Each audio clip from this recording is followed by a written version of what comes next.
Le premier des grands empires marquant la période impériale ouest-africaine est sans doute l'empire de Ouagadougou. Ainsi désigné par ses habitants, il se fait connaître plus tard en Europe et en Arabie comme l'empire du Ghana. C'est son histoire que nous allons raconter. On commence.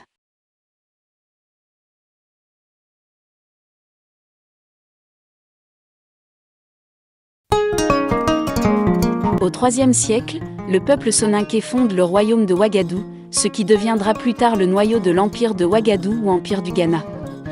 De royaume, le Ouagadougou des Soninkés se transforme peu à peu en empire, sous l'impulsion de la dynastie des Cissé Tounkara, dont le catalyseur est Kaya Magan Cissé. Les souverains les plus connus sont Dinga Cissé, qui a dirigé vers 750. D'autres dont les noms sont inconnus ont régné entre 800 et 1040. Il y a eu également le souverain Rio, en 1040, le souverain Bassi, de 1040 à 1062, et Ménin, de 1062 à 1076. Il y a eu ensuite la dynastie des Diarisso avec plus de 7 souverains entre 1087 et 1180. L'empire du Ghana s'étendait sur une région caractérisée par des fleuves, tels que le fleuve Niger et ses affluents, de vastes prairies, des arbres géants largement dispersés et des précipitations saisonnières. Le royaume de Ouagadougou doit son extension rapide grâce notamment à ses richesses en or, mais aussi du fait de son organisation politique, du travail du fer par ses forgerons et surtout de ses conquêtes sur les petits royaumes voisins qu'il intégra un par un pour former un véritable empire vers le 8e siècle. De cette époque jusqu'à environ la dernière partie du XIe siècle, le Ghana était la principale puissance de la région de la Savane et du Sahel ouest-africain. Il était reconnu comme un grand empire par le géographe et historien arabe Ahmad al-Yacoubi.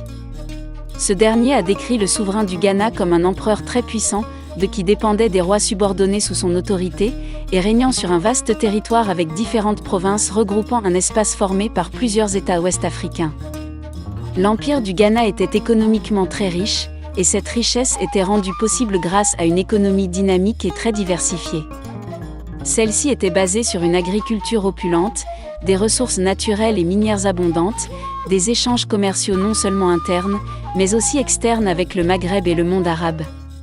D'abord sur le plan agricole, il est important de savoir qu'une grande partie du territoire de l'empire du Ghana bénéficiait d'une position géographique idéale favorisant une agriculture productive et abondante.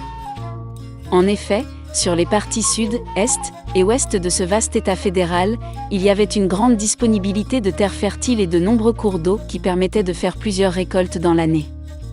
Les crues des fleuves, ajoutées aux pluies hivernales, créaient une situation très propice à la diversification des cultures. Ces avantages ont rendu possible d'excellentes récoltes et des excédents. Dès lors, les cultivateurs du Ghana pouvaient échanger avec les populations voisines non seulement à l'intérieur de l'Empire, mais également à l'extérieur de celui-ci, notamment avec les tribus berbères, les Maures, les Touaregs et bientôt une partie du monde musulman jusqu'en Arabie. La disponibilité des terres fertiles et irriguées par les fleuves et arrosées par les pluies permettait donc aux habitants de ce vaste empire du Ghana de s'adonner à l'agriculture, d'exploiter les ressources naturelles et de créer une brillante civilisation. Ces populations sont donc passées de la survie préhistorique de la chasse et de la cueillette à une production plus fiable de nourriture.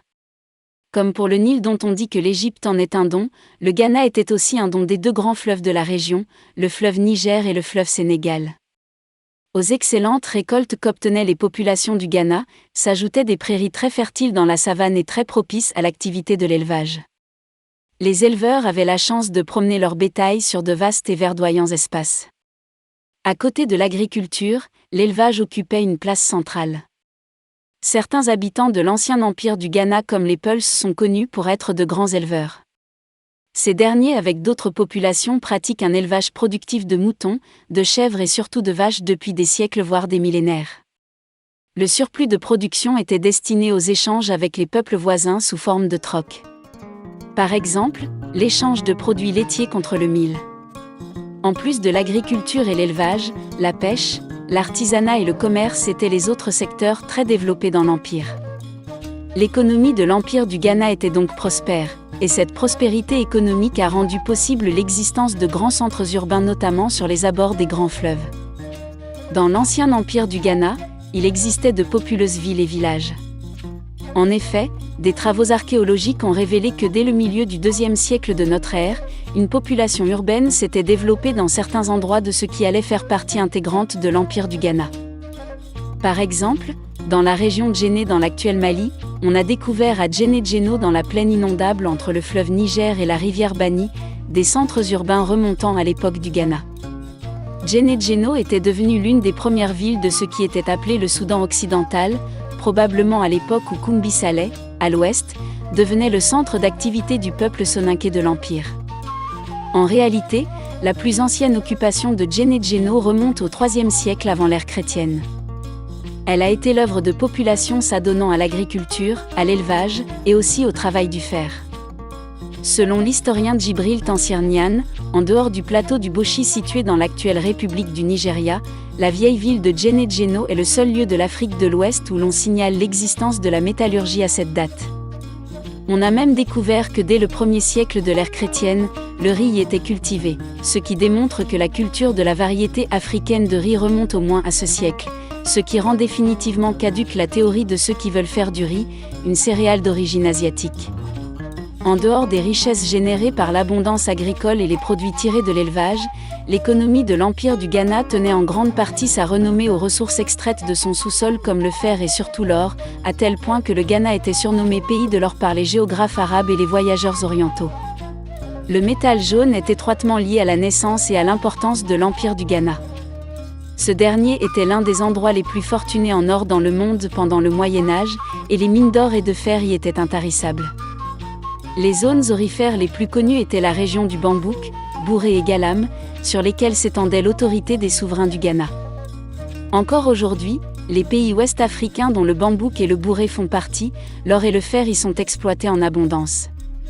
Même actuellement, les populations de la vallée du fleuve Sénégal désignent l'or pur sous le nom de Galam, qui n'est rien d'autre que la région située dans la partie est du Sénégal à la frontière avec le Mali. Aujourd'hui encore, de grandes compagnies étrangères se disputent les contrats pour l'exploitation de l'or dans ces régions.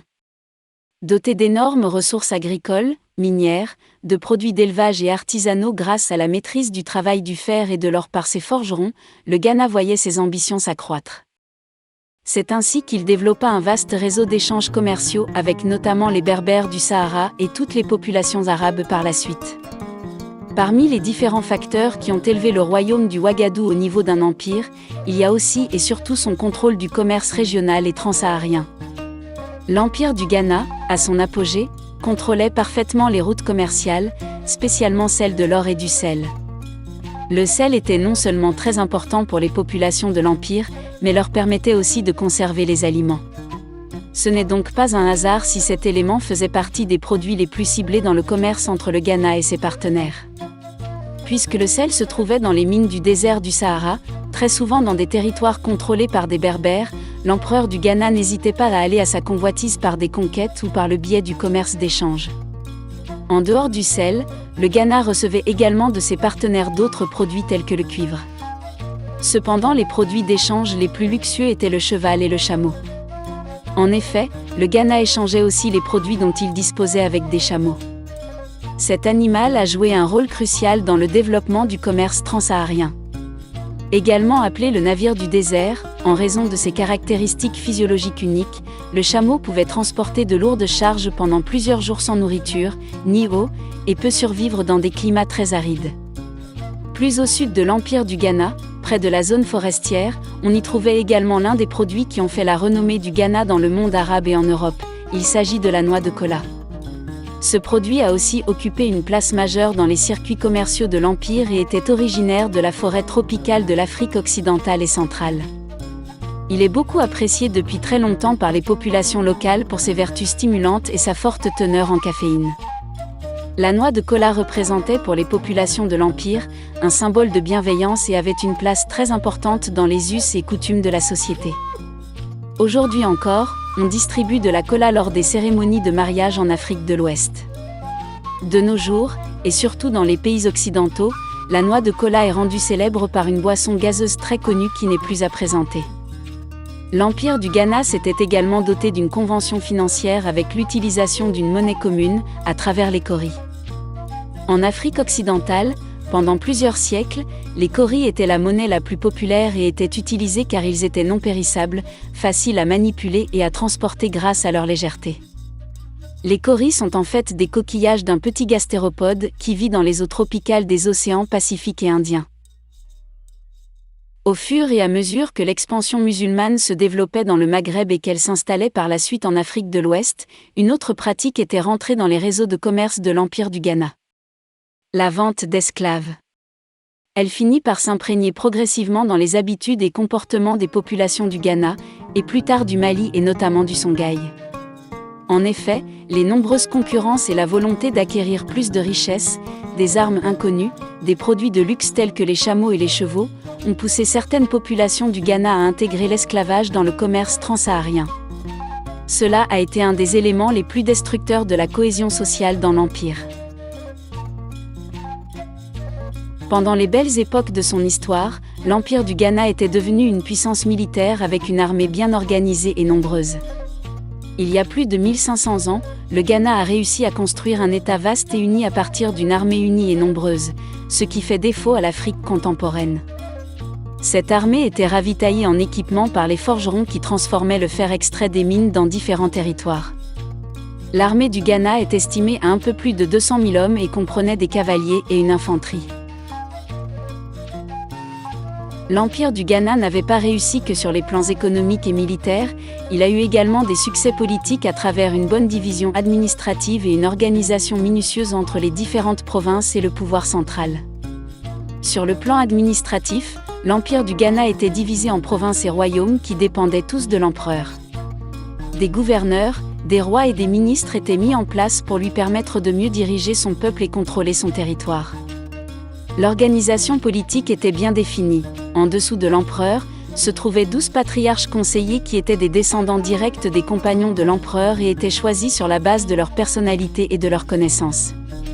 Ils se réunissaient avec les plus hautes autorités pour étudier et discuter de toutes les situations, de tous les problèmes et de leurs solutions possibles, avant que les chefs de clan ne soient convoqués pour l'action.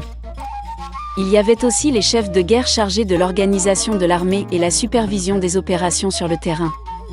Ils étaient au nombre de 18 généraux appelés « Nana ». Ensuite, il y avait les gouverneurs militaires des provinces, responsables des régions. Ils étaient au nombre de 12, chiffre qui correspondait au nombre de provinces de l'Empire. Chaque province était dirigée par un gouverneur s'occupant des questions locales et régionales. Les gouverneurs portaient le nom Fado. Il y avait également les officiers supérieurs appelés en langue soninké, Ida.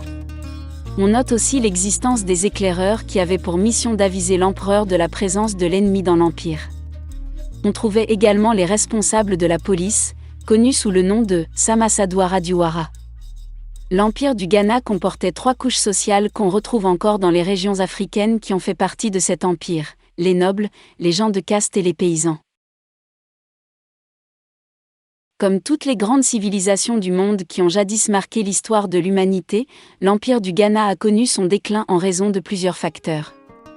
Le Ghana doit en grande partie son déclin à ce qui avait en partie fait sa prospérité et son rayonnement, c'est-à-dire son expansion et son ouverture sur le monde, ainsi que les relations nouées avec le monde arabo-musulman. La poussée musulmane en Afrique subsaharienne allait en effet assez rapidement changer les rapports de force dans les relations entre les populations de l'Empire du Ghana et les arabo-musulmans. Bientôt les échanges commerciaux paisibles donnèrent lieu à des conflits sans fin. D'un côté les Almoravides, et de l'autre, l'armée de l'Empire du Ghana en perte d'unité et de motivation. Lors d'une des nombreuses campagnes almoravides, les Berbères almoravides avaient réussi à prendre le contrôle du Sahara et la partie nord des routes commerciales. Ils ont ensuite entamé leurs expéditions contre le brillant empire ouest-africain du Ghana dans la seconde moitié du XIe siècle. En 1076, les combattants berbères avaient réussi à s'emparer de la capitale du Ghana, Kumbi Saleh. Cette victoire a permis tout de même aux Almoravides d'occuper une position très stratégique, surtout de contrôler les voies de commerce. Ce qui a été un coup très dur pour l'économie du Ghana dont le commerce transsaharien jouait un rôle de premier plan à travers les différents échanges. Après l'occupation de la capitale Kumbi Saleh par les Almoravides, l'empereur du Ghana appela sa population à la mobilisation générale et à la rescousse en demandant aux combattants de ne pas céder. Cet appel a permis de récupérer la ville de Koumbi Saleh quelques années plus tard en 1087. Mais avec les 11 années d'occupation, la déstructuration et la désorganisation économique et politique avaient laissé l'Empire dans un état vulnérable et piteux. Vers la fin du XIe siècle, vu l'état déplorable de l'Empire, certaines provinces et certains royaumes, ne se sentant plus à l'aise dans cette fédération, cherchèrent à la quitter et se mirent à se révolter. C'est ainsi que commença le début d'un lent déclin et un démembrement inévitable. Au même moment, certains royaumes vassaux du Ghana firent parfois la guerre dans le but de contrôler l'économie et les routes du commerce. C'est ainsi qu'un de ces royaumes vassaux, en l'occurrence le Sosso du célèbre roi Soumaoro Kanté, réussit à s'emparer définitivement de la capitale Koumbi Saleh et à mettre fin au long règne de l'Empire du Ghana. À partir du XIe siècle, le Ghana entame donc son terrible déclin en passant d'abord sous domination almoravide, puis sous la tutelle de Sosso, et enfin sous celle de l'Empire du Mali. Merci d'avoir regardé la vidéo. Pensez surtout à laisser un like, à commenter, et aussi à partager. Au revoir.